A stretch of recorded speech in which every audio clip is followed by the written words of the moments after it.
Bonjour, on s'est déjà demandé combien de choix s'offrent réellement à nous chaque jour. Eh bien aujourd'hui, on va explorer comment l'art de compter les possibilités, c'est bien plus qu'un outil mathématique. En fait, c'est le fondement même de la pensée logique et scientifique. Voilà, cette citation résume parfaitement notre objectif. Pour résoudre des problèmes complexes, il faut d'abord savoir analyser toutes les options. Et c'est précisément ce qu'on va faire en explorant une branche des maths qui consiste tout simplement à apprendre à bien compter. Alors, première étape, penser en scientifique. Il ne s'agit pas juste de mémoriser des faits, mais de développer un esprit rigoureux, capable de construire un raisonnement vraiment solide.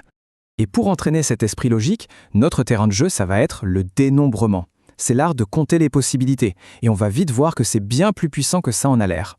Bon, entrons dans le vif du sujet.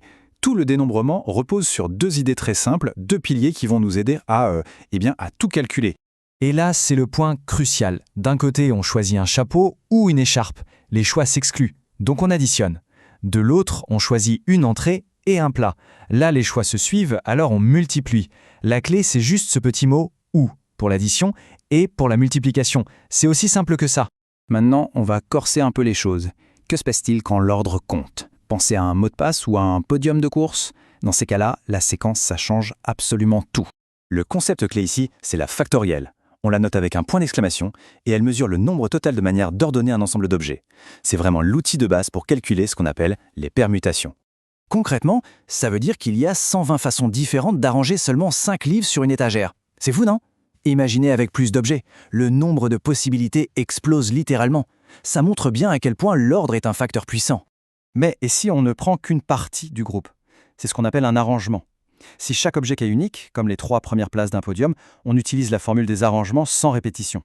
Par contre, si on peut réutiliser les éléments, comme les chiffres d'un code PIN, la formule devient beaucoup plus simple, c'est une puissance. Allez, on passe à l'inverse. Que se passe-t-il quand l'ordre n'a aucune importance et que seul le groupe final nous intéresse? Là, on parle de combinaison. C'est typiquement le cas quand on forme un comité, une équipe de sport. Sélectionner la personne A puis B, ou B puis A, ça revient exactement au même.